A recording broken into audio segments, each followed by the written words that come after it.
y'all, welcome. It is me, Lauren, here with Plan with Laur. I'm your go-to gal and your best friend for all things planning, productivity, and how to use the resources that you have to plan today for a better tomorrow. Today's video is a fun video.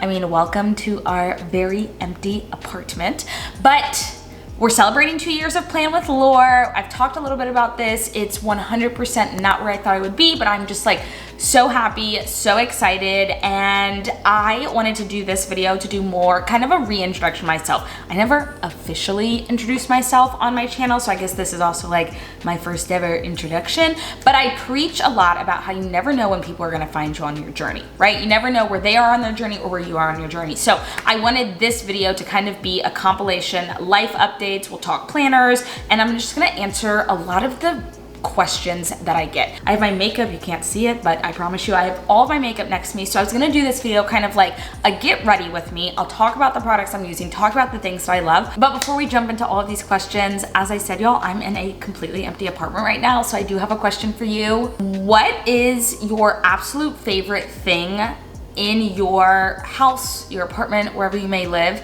that really turned it into a home for you? Is it a specific candle, a specific piece of furniture, a blanket, maybe a cool storage solution? I'm always looking for inspiration, but especially as we're building our own home right now. So I'd love to know your answers in the comments down below. So I'm gonna start with a couple common questions that I get asked. This is my natural hair. I am, for the first time in my life, really embracing it and really loving it. I can say that growing up in the South as a biracial woman, there was a lot of stereotype around curly hair, especially because I grew up in a predominantly white area. My curly hair care routine, get a lot of questions about this. The first thing that I will say, number one, this is my process, my hair, this is what's worked for me. And number two, the number one thing that I can recommend that you go ahead and do is look up for a curly hair specialist in your area. Prior to October of 2019, every day since I started doing my own hair, so like probably, you know, realistically in like early middle school,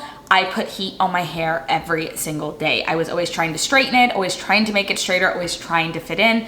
It never looked as good as I thought it did. The first thing that I did back in 2019 is I looked up the curly girl method. That intimidated me because there are just like so many rules and regulations, and I was like, I can't deal with this all by myself. So what I did is I looked up a curly hair specialist in my area, and I went into the salon, and I can say that a lot of people go into these salons, and I asked the hairstylist, like, one, I need to fix this. Two, I need recommendations. So like, can we build out a process together? And three, can you also teach me how you are applying the products, combing the hair, doing all of these things? The truth of the matter is that I had a white mom who is phenomenal in all of the best ways, and she did the best that she could. And she actually did something very similar to this when I was younger. I just wasn't at an age that I was ready to go through the steps and go through the process. I will say also too, I only wash my hair one day a week, but so on the days that we have a wash day, which is what I did today, I start with some Verb products. So the first thing that I use is a clarifying shampoo. So I go ahead and, you know, shampoo like you normally do. And then I normally on my wash days do a hydrating mask. So right now I really like this Verb version of a hydrating mask. I also have one because I do have color in my hair. That's what I'll do, leave the hydrating mask, and then I will wash it out. And then once I'm out of it, I use all Dad products. Now, when I first started my curly hair journey, I used their whole line from like shampooing my hair, washing my hair, and putting in the products. Again, I've changed up my routine at the advice of my personal curly girl hairstylist. And then, so when I get out, then I put in some of the Dad conditioner. I leave this in my hair, I do not wash it out. And then I use their active humidity gel and their mousse. I just put it all through my hair, and then I go through and I brush it. I don't brush my hair out, but I'll help the curls form. And then I normally will let it air dry, and then right before I go out, or if I'm in more of a hurry, then use a blow dryer with a diffuser to kind of hot spot certain areas if the curl needs to be revamped. Wear my hair like this all week. I have a little like water bottle, and it has some conditioner and some products mixed in with water. And so if I ever need to refresh it, I just like spritz it around and we're good. That's where I start on my hair. Those are the products that I use. Those are the products that I recommend. And then let's go to the face. So I will say I do have very acne prone skin.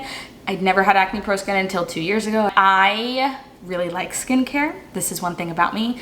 I never went through the adult stage where like I was ever taught to put on makeup. Again, like just my mom never wore makeup, so I don't know who would have taught me makeup. It just never was a priority for me.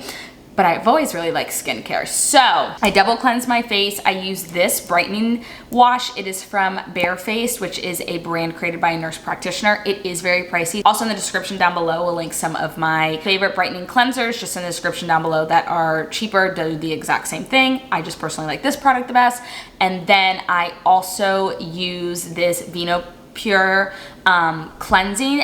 This company actually sent this to me as a part of a PR package, and I have been using it now for a little bit over a month. And at first I was skeptical, I'm not even going to lie, but you guys know I would never recommend anything if I didn't love it. It is more for acne prone skin, but I have always found, like, with a lot of acne products, they were just very harsh on my skin. So this one was nice because like my face didn't feel dry afterwards. It didn't feel tight. I use the Vino Pure toner, all over face serum, and the Barefaced vitamin C, just depends, one's in the morning, one's at night.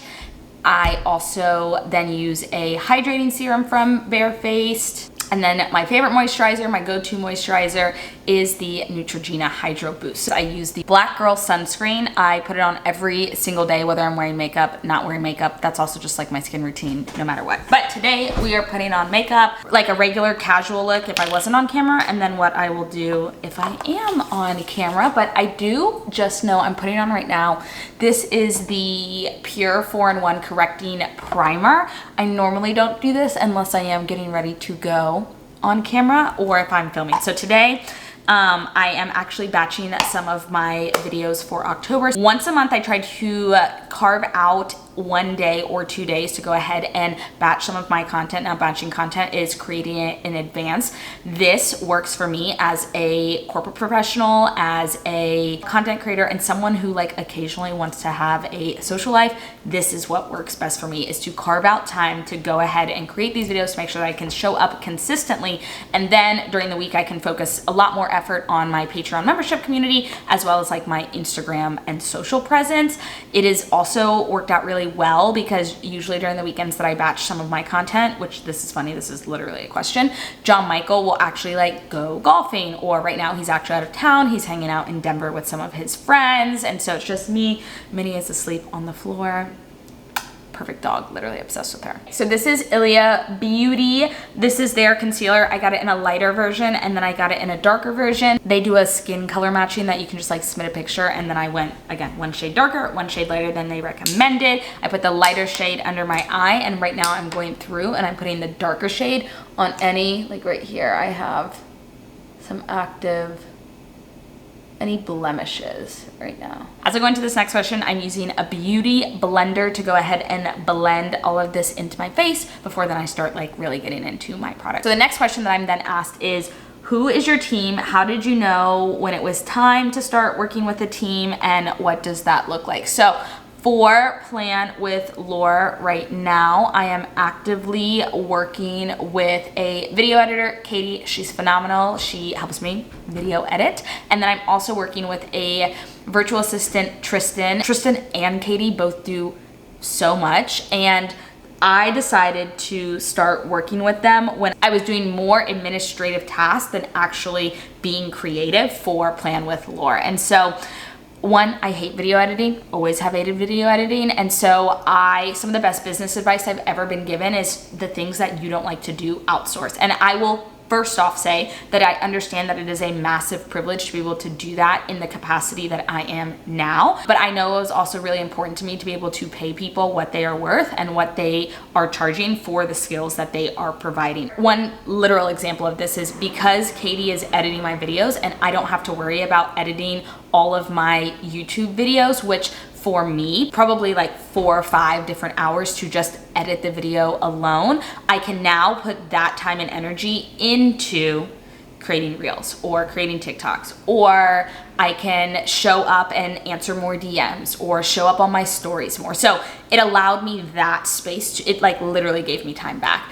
And with Tristan, again, I was just finding that I spent so much time doing like making sure I had pins that were going out, making sure that my Facebook was updated, making sure that all of the more administrative sides of things or the back end things were happening, that I didn't have time to show up. Time is money. And I realized that where I was spending my time wasn't really helping Playing with Laur at all. I was spending most of my time editing, behind the scenes, doing pins and things like that, and I wasn't able to show up and serve my audience. So when I hit a milestone in my business where I could start paying people to help me, that's when I then took the leap. I'm taking the extra concealer and I'm putting it on my lips. I love a bold lip. It's like my personal staple. And I have heard and I have seen that if like you put concealer on your lips, that it helps it stay more. Now I'm not just gonna put concealer on my lips, so I just use like whatever's left here on my beauty blender. Wedding stuff, yay! I love talking about the wedding. So if you didn't know, I am getting married in August of 2022 to my partner, Jamaica. We have been together for 6 years and I've been documenting the wedding process here on YouTube, which has been really fun. So I have 2 other videos that are currently live that you can watch to see more about our venue, and you can watch to see more about like kind of our decision process. I know this looks like a lot, but trust me. We're having 1 wedding, but 2 celebrations. One's gonna be like our actual physical wedding will be in New York in August of 2022. It's going to be about 50 to 60 people. The one in New York is like very intimate. It's going to be inside. It's black tie, very elegant. And then the one in South Carolina is going to be, we're inviting like all of our extended family, friends from college. It's going to be at my parents' house. So a little bit more like laid back. And I feel like it gets the 2 portions of our personality down perfectly, and we get to celebrate with everyone who we love. The question that I have here is, how did you decide which vendors to choose and which vendors have you already booked? So advice from our wedding planner was to book your vendors in the order of importance to you: venue, photography and videography, and then entertainment. So we have booked all of those. We actually decided on vendors for 2 types of things. Now, while we are getting married in New York, we are Southern, and like we grew up in Southern households, we have Southern families, so we also wanted people who could bring in like touches of the South, even though we'll be in like the Northeast. Our photographer, videographer, we're doing a live painter, which I'm so excited. They paint like a scene from your wedding live during the wedding, and then you get a big canvas of it after. And most of our vendors are actually from down south. And the reason is, 1, we really like that style because we are Southern, and then 2, price-wise, it is so much cheaper to hire people from down south, fly them up to New York, and like put them up in a hotel than it is for people who live and work in New York. So that is a huge way. I mean, obviously budget was a major factor into who we were hiring and why we were hiring them. Like, yes, we wanted to love their work, but we also wanted to make sure that it fit into our budget and that we could achieve our monetary goals like for the year. I will say one thing that was a little difficult for us is we've always had this big dream of like dancing and having this like massive band. I will say the band is local to New York. It just like, that made the most sense. But because their prices are so much higher, we like I was always envisioning like 11-person band, which like that is not happening by any means. So we did end up going with a smaller band, but we really like them. It'll be really nice. We'll have people from the ages of like 18 to 70 at our wedding. So I wanted someone who could really kind of like blend all of the age groups, but also like, again, speak to us and be true to us. Okay, so the blush that I use again is from Ilia. Now it is a multi-purpose stick, so I put it on my face, and then I'm also going to put it on my lips, and it works great. The next question is like, what's been the hardest part of wedding planning? Another one of the vendors, it's not really a vendor that we booked, but we booked the getting ready bridal suite. I know down south, like a lot of venues have a suite on site. In New York, that is just not the way that it works. So we're in a hotel over, like I got a big suite that I will be staying in the night before with my maids of honor, and then we'll all get dressed and ready there day of. The next vendor that we need to book is hair and makeup, and honestly, that has been the most challenging thing for me. And the reason that's been the hardest part is because I am looking for someone who can do and feel comfortable with my personal complexion, my hair, but also those of other ethnicities. So, you know, in my bridal party, there are people from all walks of life with all different hair types and all different skin tones as well. And I have just called some people who don't necessarily feel comfortable being able to do my hair or being able to do like the hair of my nieces who have thicker, more coarse hair than I do. I just don't feel like that is something that is talked about. I was like, thought that like getting a caterer would be the hardest thing, like finding food that everyone agrees on, but it's like, Hair and makeup, which I know on the wedding day are important things, but like in the grand scheme of life, I don't feel like hair and makeup are this massive thing. So I just did my eyebrows. Are we surprised at all that the brand is Ilia? This is the Essential Brow Brush. It's tinted to, I have medium brown, and I just kind of flip my eyebrows up and then I trace them in the shape of everything that's going on. This is kind of my everyday makeup. If this was me normally on a normal day where I wasn't filming, I would stop right here. The only other thing that I would add would be a little highlighter. And again, I have a stick from, who are we surprised? Ilia. But to wrap up wedding talk, like other than that, it's been a really fun process. I decided to DIY or save the dates. I did not think I would be a DIY bride, but again, add that 20% wedding tax, and now I'm DIYing everything.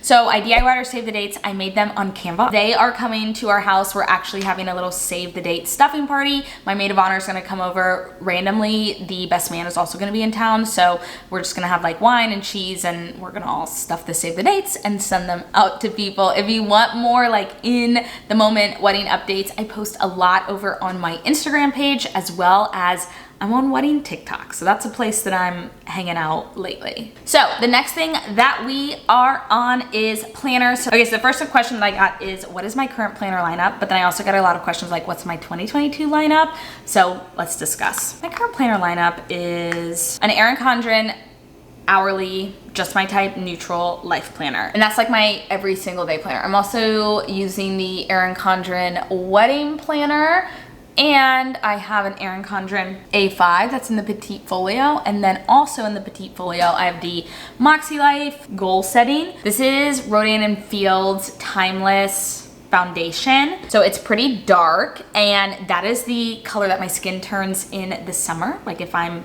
out at the beach and things like that. So I use this all summer, but then not during the summer. I keep it around and I save it, and I use it as more of a bronzer. So I took the bronzer and I went all around my face, and then I'm going to stick a little bit on the sides of my nose. Yes, is that my planner lineup? But am I currently using all of those planners? Not right now. And it's very interesting. I would love to go into this topic more, but it's fascinating to see how in a time in which I like traditionally would need my planner the most, right? New routines, new place, new location, new all of these things that are going on, is also the time that I'm using my planner the least. It's actually really interesting because while this move has been so exciting, it's something that I've wanted for so long, there's also just like a lot of emotions wrapped into it. Like I'm really scared to be in a new place, in a new city. Like I also like have my own fears and emotions around like not being as close to my family, and multiple emotions can exist in one place, in one space. I know that, I understand that. Again, I don't want it to come off as like this is the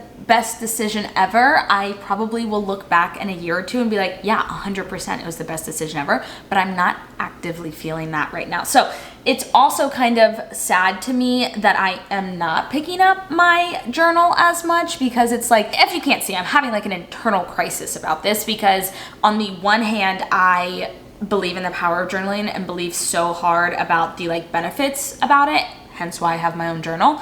But also too, there's just so much going on that I feel like I don't have time to be journaling. Just as we have talked many times here on this channel, using your planner is supposed to be a tool that helps you. Planning right now isn't my personal best friend. And so this is one of those seasons of life. It's the ebb and the flow that we go through, where I understand the value in planners and journaling and productivity and organization, but right now it's not helping me. It's a little bit kind of stressing me out. My advice to you, if you were in the same situation, is what I'm doing right now. Yes, I want to be journaling. I want to be using all of my planners. I want to be doing all of that.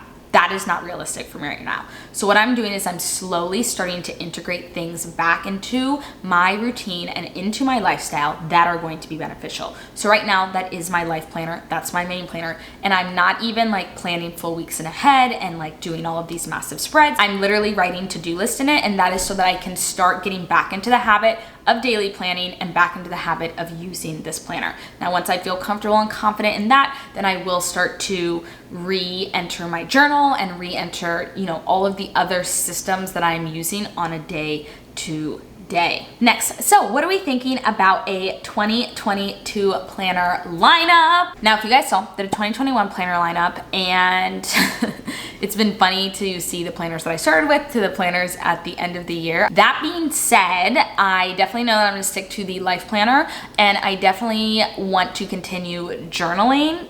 Going to figure out what I want exactly that journal to be. So if there's a journal you love, let me know in the comments down below. And then I do a little bit of eyes on the days that I'm filming. This is the Urban Decay Naked palette. I have had this for years. And I pretty much only use these 3 colors. So this will go in the inner of my eye, this will kind of go in the middle of my eye, and then this will go in the crease. We right now are in the heart of calendar planner launch season. And if you wanted to know a little fun fact, calendar planner launch is actually more popular than academic planner launch. Now, in the planner community, academic planner launch is where it's at because that's where we're getting new themes and we're getting new books and new products and things like that. But most people, like people who may not be in the planner community, actually buy and prefer their calendars on the calendar year. So companies are also still dropping new products, new aspects to their planners, and it can be a lot to try and sort through and a lot to try and navigate, especially if you feel comfortable or confident in anything that you may have had. What would I recommend to you if this is something that you feel like you are experiencing or you are currently going through? And now I'm just blending it. One thing that I mentioned in my 2021 planner lineup video is that I have different categories for planners, right? I have like my category A, which is like the planners that I want to use every single day. I have category B, which is like planners that like I kind of want to intermittently use. For me, that's like goal planners or things like that. And then I kind of have a category C, which is like just for fun hobby planners, right? Planners that I don't put a lot of pressure to use. Maybe I just want to see them. Maybe I just want to use them. So that is the way in which I conceptualize planners and planning for the future.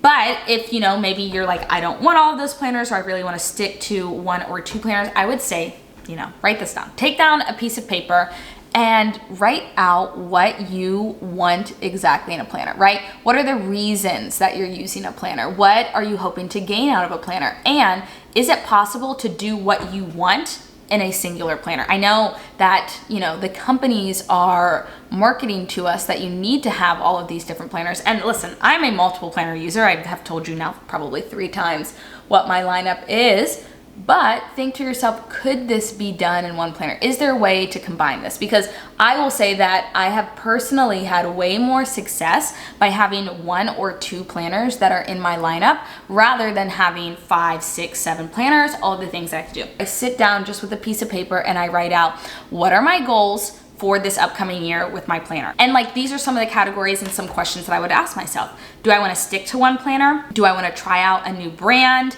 Do I want to reduce my planner stack? Do I want to enhance my planner stack? Do I plan on using stickers? Do I not plan on using stickers? How much do you want to spend on it? People may get on me, and don't worry, I have a whole video coming out that's like how to choose your 2022 planner, but some, again, getting sneak peeks. Like if you're staying and you've watched this far in the video, you're getting all the sneak peeks. Cost should be a part of your decision. Figure out how much it is realistic for you to spend on a planner.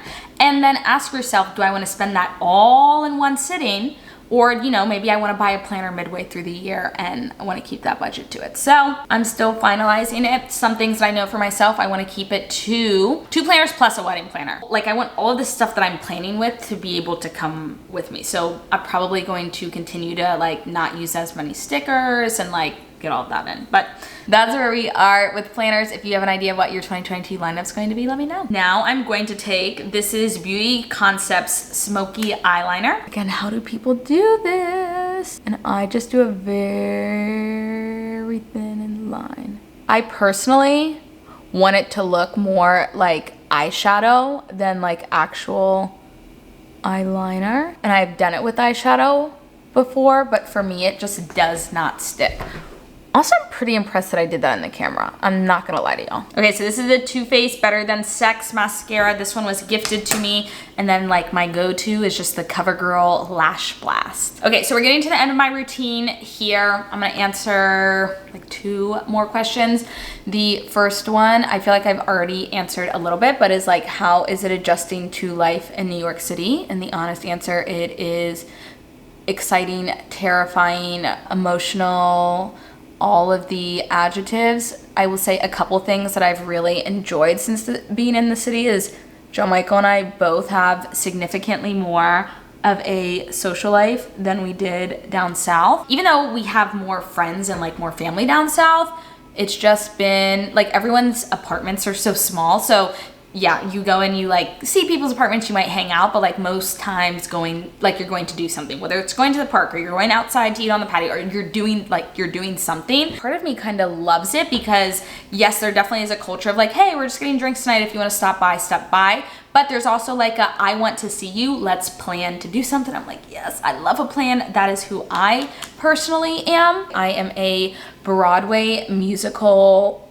like I love it, enthusiast. I enter the Broadway lotteries every single day and it's just been so nice. Theater is opening back up. I'm just so excited. Broadway theater has just been like a staple in my life. I personally like have never like performed in musicals and things like that. I was not gifted in those ways, but it is something that means so much to me. So it's just like so exciting to get back, to see shows, to feel people. Like I listen to Broadway musicals all the time. And so I'm literally this morning, I booked tickets. My mom is coming up in December. We're going wedding dress shopping, which I'm so excited about. And she's gonna come down for a full week and we're making a whole deal out of it. But I booked us tickets to go see SNEEK. I've just heard the most amazing things about. I'm gonna be putting on the final touches. So the first thing that I go with, this is Laura Geller. This is a blush, bronzer, and illuminator all in one. It's from Laura Geller. It is their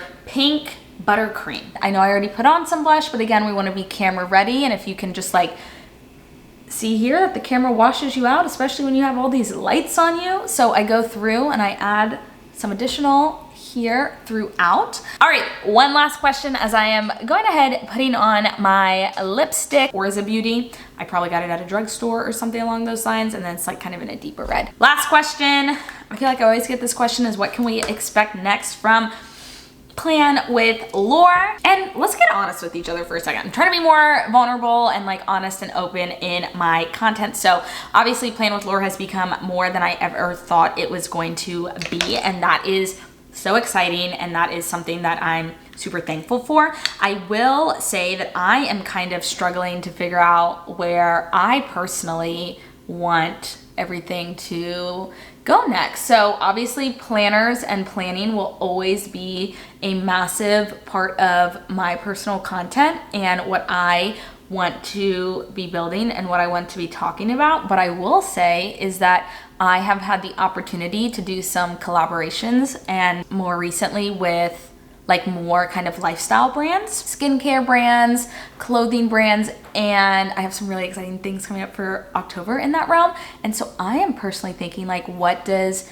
that personal shift mean for me? Here's something that I literally have never told anyone, so why not tell you too? But I'm thinking about creating a vlog channel. So you guys let me know, what are your thoughts about that? Kind of where my mind at is that I am really loving vlogging. It's something I like to do, and I upload vlogs here to this channel, but they don't perform very well, and I understand why they don't perform very well. Like some people love them, some people don't love them, and so it's kind of been funky with my channel analytics because like I'm not getting as many views as I'm used to getting, which then like messes up my own analytics. Part of me is like, I would still upload 2 videos a week. One of them would be on my Plan with Laur channel, talking planning, goal setting, planners, all those things. And then one, I would like create a separate vlog channel, and then once a week I would upload over there more day in the day life. What am I doing? How's everything going? I am thinking about that. I had an awesome opportunity to guest host and go on Amazon Live for Erin Condren, which was super fun. We will be back in October, November, and December. So many awesome things. When we went live, there was a promo code so you could get 10% off your Amazon order, and we did 3 Amazon gift cards that you could use for like planners or like whatever you wanted on Amazon. So I definitely recommend those if you're able to join it. I will post about it on my Instagram when we do go live. I'll be spending a lot of October, November, December like figuring out what I want that to be. Would love your thoughts. Like, do you want this channel to just stay 100% planners? Do you like more of the lifestyle content? Like, Let me know what you're thinking. So that's how we transform. We started over here. Now we're here. Last thing that I will do to end off is, this is my favorite. This is the Fenty like everyday lip gloss. I love lip gloss, and so that is how I finish off. And that's my look, y'all. This is how we get to be filming ready. Now I'm so excited to be able to go and batch record some of my content. If you made it to the end here, thanks for hanging out with me. I know that was pretty chatty, but I just love hanging out with y'all, love chatting with y'all, and hopefully I got to answer some of the questions that you've had about hair, skin, makeup, and then also just like life in general and everything in between. So thank you guys so much for hanging out with me today. If you are new here, what a fun video, welcome. I hope you decide to stick around by hitting that red subscribe button. I upload new videos every Monday and Thursday, and as always y'all, my name is Lauren here with Playing with Laur, and I'll see y'all next time.